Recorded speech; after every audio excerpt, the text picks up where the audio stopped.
Hello दोस्तों, इस video में हम लोग देखेंगे बुक्स के जो भी इंपॉर्टेंट क्वेश्चंस है उनको। ठीक है, तो काफ़ी क्वेश्चंस है इस वीडियो में। अप्रॉक्स देखिए, देख लीजिए आप लोग। ठीक है, तो हर यूनिट में सात आठ क्वेश्चंस दिए गए थे हर चैप्टर में। तो ओवरऑल टोटल इस पे राउंड फिगर में मान के चलिए 70-80 के क्वेश्चंस के लमसम होंगे। तो इसको बस पूरी वीडियो देखिए, क्योंकि फर्स्ट पार्ट ये मैंने बनाया है बुक से और सेकंड पार्ट ही जल्दी अपलोड कर देंगे, जिससे कि प्रैक्टिस हो सके अच्छी खासी। और जो इंपॉर्टेंट टॉपिक्स है वो मैं अभी देख रहा हूँ।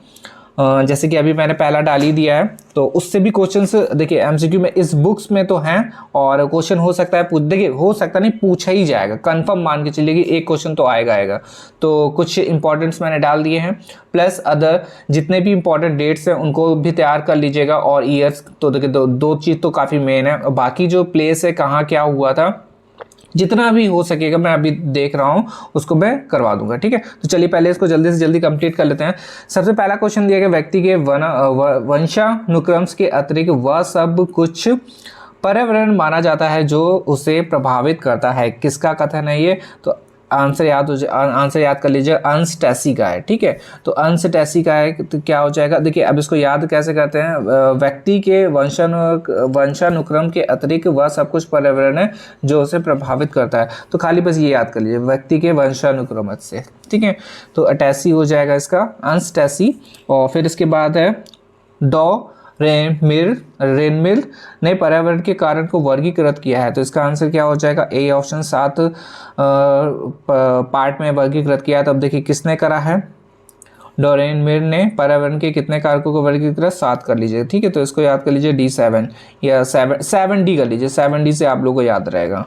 ठीक है, जैसे 3D से याद करा तो इस पर 7D कर लीजिएगा। और फिर इसके बाद दिया गया, मनुष्य एक विशेष स्थान पर विशेष सबब, देखिए क्या क्या आ रहा, विशेष स्थान पर विशेष समय पर जिन संपूर्ण परिस्थितियों में घिरा हुआ है उसे पर्यावरण कहते हैं। किसका कथन है ये? तो इसका आंसर हो जाएगा सीसी पार्क का। ठीक है, अब मैंने क्या बताया था, इसके लिए घिरा हुआ है, तो घिरा क्या चीज घिरा होता? पार्क घिरा होता, तो इससे याद कर लीजिएगा। और फिर इसके बाद दिया गया है, पर्यावरण एक बाह्य शक्ति है जो प्रभावित करती है। किसका कथन है? तो ए से हो जाएगा, रूसे का है ये। तो बाहर शक्ति जो बाहर शक्ति है। तो देखिए आंसू निकलेंगे तो क्या हो जाएगा? जब रोएगा तभी तो निकलेगा, तो वैसे रोसे से याद कर लीजिएगा। जब रोएगा तो क्या निकलेगा? बाहर क्या आएगी? उसकी शक्ति आएगी या फिर आंसू आएंगे। ठीक है, तो वैसे करके थोड़ा सा याद करिए। और पर्यावरण एक भौतिक अभौतिक कारकों की विवेचना किस वैज्ञानिक ने की है? तो इसका आंसर हो जाएगा ओस्टिंग ने की है। और जलवायु के प्रमुख कारक कौन कौन से हैं? तो इसका आंसर हो जाएगा द ऑप्शन से, सूर्य का प्रकाश, तापमान और वर्षा एवं आर्द्रता भी हो जाएगी। फिर इसके बाद मृदा की विशेषताएं निम्न है। तो इसका आंसर क्या हो जाएगा? डी ऑप्शन से, मृदा धरातल की उथली परत है, परत का नाम है। और मृदा में ही पौधों के लिए पोषक तत्व प्राप्त होते हैं। और मृदा की रासायनिक संरचना में नाइट्रोजन, कार्बन और जल होता है। ठीक है, अब एक और इम्पोर्टेंट है ये। देखिए ये वाले क्वेश्चन जितने भी है ना, जितना मैं बता रहा हूँ कि ईयर वाले, डेट वाले और कथन हो गए, ये सब एक पेज पे नोट कर लिए तो मेरे ख्याल से ज़्यादा प्रॉफिट पड़ेगा, आप लोगों को मिलेगा। और जैसे कि ये वाली बुक हो गई, ये PPE मतलब कि प्रैक्टिकल प्लांट एजुकेशन इकोलॉजी पुस्तक किसकी रचना है? तो AG टांसले की है ये। ठीक है, ए ऑप्शन इसका सही हो जाएगा। फिर दिया गया, प्रभावकारी दशाओं का वह संपूर्ण योग जिसमें जीव रहते हैं पर्यावरण कहलाता है। कथन किसका है? तो बी ऑप्शन हो जाएगा, AG टांसले का है ये। ठीक है, संपूर्ण योग से याद कर सकते हैं, टांसले, AG टांसले। ठीक है, फिर इसके बाद नेक्स्ट चैप्टर है ये, शिक्षा के व्यापक अर्थ में वे सभी प्रभाव आ जाते हैं जो व्यक्ति को जन्म से लेकर मृत्यु पर्यंत प्रभावित करते हैं। तो किसका कथन है ये? तो क्या हो जाएगा? डॉम्बिल का है ये। और डॉम्बिल, इससे आप लोग जन्म से लेकर मृत्यु तक की याद करिए। तो जन्म से लेकर मृत्यु तक की बल यूज होता है, तो ऐसे करके याद करिए, आज याद हो जाएगा। जन्म से लेकर मृत्यु तक की सब लोग बल लगाते हैं, ऐसे कर लीजिए। पर्यावरण शिक्षा का महत्व है, तो किसका महत्व है? तीनों का हो जाएगा बौद्धिक विकास है, शारीरिक विकास है और जीवन की गुणवत्ता का विकास है। और फिर इसके बाद उद्देश्यों के निर्धारण के समय किन बातों को ध्यान में रखा जाता है, तो इसका आंसर हो जाएगा डी द ऑप्शन से अवबोध का, विश्लेषण का और ज्ञानोपयोग का। फिर शिक्षा शब्द की उत्पत्ति हुई है तो किससे हुई है, तो ए ऑप्शन हो जाएगा लैटिन से हुई है। फिर नेक्स्ट है शिक्षा अच्छे नैतिक आचार के विकास का नाम है, तो इसका आंसर हो जाएगा हार्वर्ड का है ये, ठीक है। एक अच्छे नैतिक आचरण के विकास का नाम है, तो कैसे एक जिसका भी हार्ट अच्छा होता है तो वो विकास हमेशा करता है, तो ऐसे करके याद कर दीजिए। तो हार्वर्ड का क्या हो जाएगा, जिसका भी दिल अच्छा होगा वो नैतिक, जिसका भी जो दिल होता है अच्छा होगा तो वो नैतिक आचरण पे विकास करेगा, तो ऐसे करके याद करिए। और फिर इसके बाद है पर्यावरण शिक्षा एक प्रक्रिया है जिसके द्वारा मनुष्य की पर्यावरण के प्रति जागरूकता, ज्ञान और कौशलों, अभिव्यक्ति तथा मूल्यों को विकसित किया जाता है जिससे पर्याप्त पर्यावरण का सुधार किया जा सके, जिसका कथन है। ये किसका कथन हो जाएगा, तो ये आंसर हो जाएगा मिश्र का है, ठीक है। और पर्यावरण से शिक्षा का महत्व होता है, तो इसका आंसर हो जाएगा द ऑप्शन व्यवसाय के ज्ञान में वृद्धि, शारीरिक विकास में और बौद्धिक विकास में विकास हेतु, ठीक है, सब में वृद्धि है। फिर इसके बाद थर्ड चैप्टर पारिस्थितिक तंत्र की विशेषता है, तो इसका आंसर हो जाएगा या प्राकृतिक संसाधन होते हैं और आजीवी घटक किससे बनते हैं, तो इसका आंसर हो जाएगा भौतिक वातावरण से बनते हैं। फिर है उत्पाद और उपभोक्ता और अपघटक जीव तीनों ही मिलकर होते हैं, तो इसका आंसर हो जाएगा जीव भार। और फिर प्राथमिक उपभोक्ता कौन होता है, तो बी हो जाएगा पालक। फिर है नेक्स्ट क्वेश्चन, सूक्ष्म जीव या लघु उपभोक्ता की श्रेणी में कौन सम्मिलित होता है, तो इसका आंसर हो जाएगा अ और ब दोनों, कवक और जीवाणु दोनों। और पारिस्थितिकी तंत्र का प्रतिपादक किसने किया था, तो इसका आंसर हो जाएगा ट्रांसलेट, ठीक है। तो इंपॉर्टेंट, बहुत ही ज़्यादा इंपॉर्टेंट है क्योंकि आज प्रतिपादक से काफ़ी क्वेश्चन से पूछे गए थे, तो इनको आप लोग नोट डाउन एक जगह कर लीजिए। क्या हो जाएगा, पारिपास्तिकी तंत्र का प्रतिपादक किसने किया है, तो ट्रांसलेट ने करा है। टीपी याद कर लीजिए या पीटी कर लीजिए, कुछ भी कर लीजिए, टीपी से कर लेंगे पारिस्थितिक तंत्र का, और या तो पीटी कर लीजिए, टीपी कर लीजिए, दोनों से याद रहेगा। और फिर इसके बाद है परितंत्र का अर्थ होता है किसी प्रणाली तंत्र की भौतिक, जैविक और रासायनिक प्रक्रियाओं को विशेष जीवधारी स्थान तथा समय में इकाई के रूप में होता है, किसका कथन है ये, तो इसका आंसर हो जाएगा आर एल लिंडमैन का है ये। और फिर इसके बाद नेक्स्ट चैप्टर पर्यावरण कितने प्रकार के होते हैं, तो इसका आंसर हो जाएगा 2 प्रकार के, प्राकृतिक और मनुष्यकृत पर्यावरण। और स्टोकोल्स ने किस में मानव पर्यावरण संबंध के उपागमों का विवरण प्रस्तुत किया है, तो इसका आंसर हो जाएगा डी ऑप्शंस अल्प मतवादी परिप्रेक्ष्य और से नैमित्तिकवादी और आध्यात्मिक परिप्रेक्ष्य, ठीक है। और फिर इसके बाद भौतिक पर्यावरण के तत्व कितने हैं, तो इसका आंसर हो जाएगा ए ऑप्शन 3 तत्व हैं। फिर है मनुष्यकृत पर्यावरण के कितने अंग होते हैं, तो इसका आंसर हो जाएगा सी ऑप्शन से पार्थिव, सांस्कृतिक और अपार्थिव सांस्कृतिक। फिर है ऐसे भूभाग जो अभी सभी ओर से पानी से घिरे होते हैं तो क्या कहलाते हैं, तो इसका आंसर हो जाएगा सागर। और सबसे पुराना एवं से बड़ा महासागर कौन सा है, तो इसका आंसर हो जाएगा अंटार्कटिका महासागर हो जाएगा। और फिर सॉरी अंटार्कटिका नहीं, प्रशांत महासागर है, आ ऑप्शन सही होगा इसका, ठीक है। और इसमें भी एक सेकंड, मैंने कुछ गलत बोल दिया। ऐसे भूभाग जो सभी ओर से घिरे होते हैं द्वीप कहलाते हैं, सागर नहीं कहलाएंगे, द्वीप तो कहलाते हैं, ठीक है, द्वीप जैसे पूरा हो गया। और पुराना, सबसे पुराना एवं से बड़ा महासागर कौन सा है, तो ये प्रशांत महासागर है, ठीक है, जो सबसे बड़ा है ये। और इसका भी ए होगा और इसका भी हो जाएगा, थोड़ा सा कंफ्यूजन हो गई थी। और फिर इसके बाद है मृदा प्रदूषण का स्रोत कौन सा है, तो इसका आंसर हो जाएगा द ऑप्शन से प्लास्टिक भी है, औद्योगिक कचरा भी है और कृषि जन्य कचरा भी है, ठीक है। और फिर इसके बाद है पर्यावरण के बारे में चिंतनों की जानकारी चाहिए, तो इसका आंसर क्या हो जाएगा, सा ऑप्शन मानव अस्तित्व बचाने के लिए। और फिर इसके बाद क्वेश्चन दिया गया पर्यावरण की त्रिविमीय समस्या के अंतर्गत कौन सा बिंदु आएगा? तो इसका आंसर हो जाएगा ये सभी। पर्यावरण प्रदूषण भी है, पारिस्थितिकी क्षरण भी है और संसाधन अवक्षय भी है। ठीक है, और ओजोन परत ह्रास का कारण है, तो कौन सा कारण हो जाएगा? दा हो जाएगा ये सभी।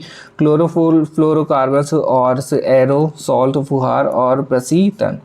फिर है भारत में जल प्रदूषण से नियंत्रण हेतु प्रदूषण से निवारक एवं से नियंत्रण अधिनियम से कब पारित हुआ? तो इसका आंसर हो जाएगा 1974 में पारित हुआ था, ये ऑप्शंस। और जल प्रदूषण को नियंत्रण से करने का क्या उपाय है? तो इसका आंसर हो जाएगा द ऑप्शन। शौचालयों की उत्तम व्यवस्था सरकारी प्रयासों से की जानी चाहिए। सीवेज का जल से नदियों में नहीं डालना चाहिए। और औद्योगिक क्षेत्रों के अपशिष्ट का जल स्रोत में नहीं डाला जाना चाहिए। ठीक है, फिर इसके बाद पेयजल की समस्या को दूर प्रमुख कारण कौन सा है? तो इसका भी आंसर क्या हो जाएगा? द ऑप्शन से भीषण गर्मी है, कमजोर से मानसून है, बढ़ता जनसंख्या है। फिर इसके बाद दिया गया है मृदा प्रदूषण का स्रोत कौन सा है? तो इसका भी आंसर क्या हो जाएगा? द ऑप्शन है। औद्योगिक कचरा भी है, प्लास्टिक के द्वारा प्रदूषण भी है, कृषिजन्य प्रदूषण भी है। फिर दिया गया वन विनाश के कारण उत्पन्न दुष्परिणाम कौन सा है? तो इसका आंसर हो जाएगा द ऑप्शन। वन विनाश से मरुस्थलीकरण की प्रक्रिया में तेजी आना, और फिर है प्राकृतिक विपदाएं और जलवायु परिवर्तन। फिर नेक्स्ट देखते हैं।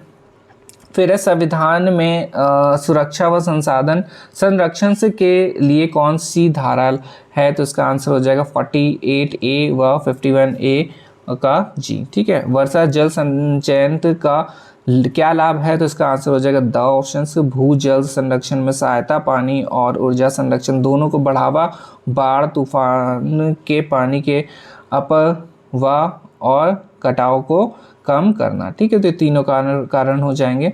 फिर इसके बाद है वर्षा जल संचयन के मूल घटक हैं, तो इसका भी आंसर क्या हो जाएगा? द ऑप्शन से कैचमेंट सतह और रूफ वॉशर और संग्रह टैंक।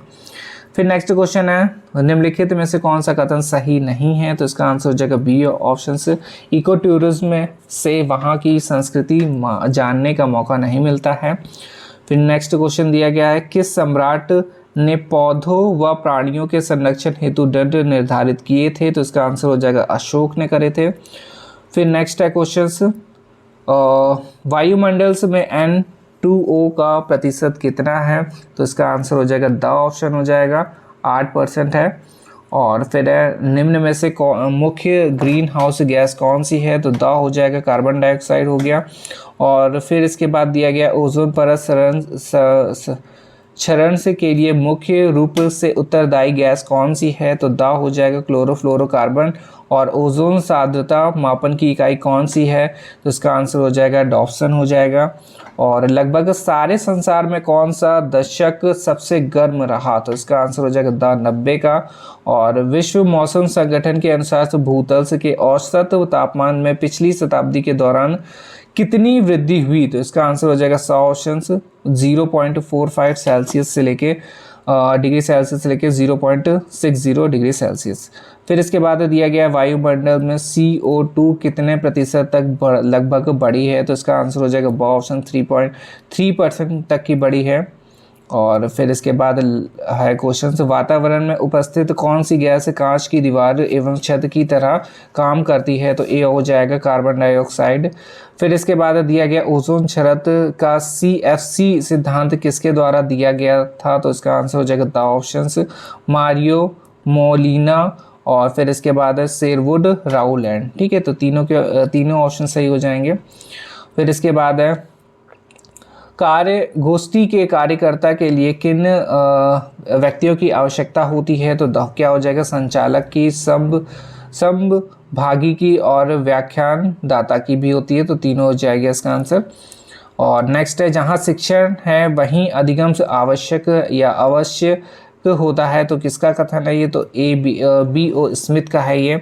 और क्षेत्र पर्यटन का उद्देश्य क्या होता है? तो इसका आंसर हो जाएगा द ऑप्शन से नवीन सूचनाओं से तथा तथ्य प्राप्त करना और यथार्थ ज्ञान की उपलब्धि और अभिवृत्तियों में परिवर्तन करना। ठीक है, और फिर इसके बाद है निम्नलिखित में से कौन विधि शिक्षण से पद्धति के प्रकार के अंतर्गत आएगी? तो द ऑप्शन हो जाएगा ये सभी कथन विधियाँ भी है, दृश्य विधियाँ भी है और कार्य विधियाँ भी हैं।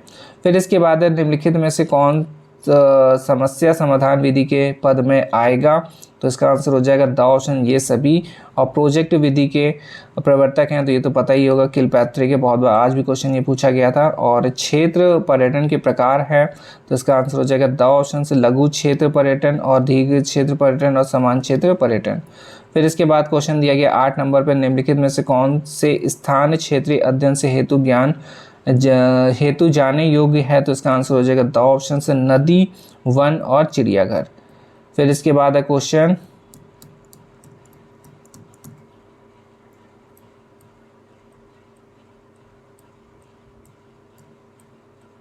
चिड़ियाघर हो गया। तो फिर इसके बाद है लास्ट यूनिट का लास्ट चैप्टर है इस वीडियो का, स्वच्छ भारत अभियान जो था कब स्टार्ट करा गया था? तो 2 अक्टूबर से 2014 में स्टार्ट कर दिया गया था।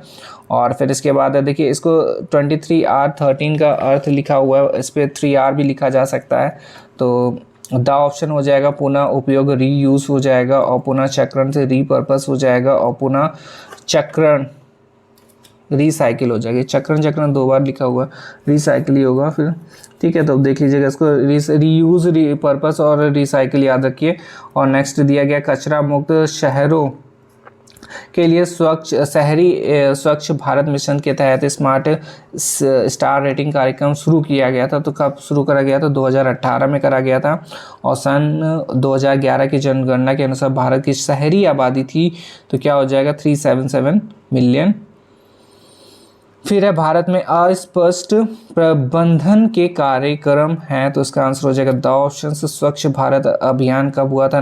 2014 में। और स्मार्ट सिटी मिशन 2015 में। और टोटल सैनिटेशन कैंपेन जो थी 1999 में। फिर इसके बाद दिया गया सतत विकास के लिए शिक्षा EST में शामिल किया गया है तो इसका आंसर हो जाएगा द ऑप्शन से SD के लिए मौलिक शिक्षा को बढ़ावा और सुधार, और शिक्षा के सभी स्तरों प्राथमिक, माध्यमिक और SD को संबोधित करने के लिए उच्चतर शिक्षा का पूर्ण अनुस्थापन करना और जन जागरूकता विकसित करना और सततता को समझना, ठीक है। और फिर इसके ये बस इतना ही है। और इसमें हम लोगों ने 9 चैप्टर ओवरऑल देखे हैं और जल्द ही इसकी दूसरी वीडियो अपलोड कर देंगे। मे बी शायद 3 बजे से पहले 3 बजे तक की, मान लीजिए 3 बजे तक की अपलोड कर देंगे। तब तक आप लोग इसको कंप्लीट करिए और जो भी इम्पोर्टेंट है वो भी जल्दी हम लोग कंप्लीट कर लेंगे, ठीक है। चलिए, धन्यवाद।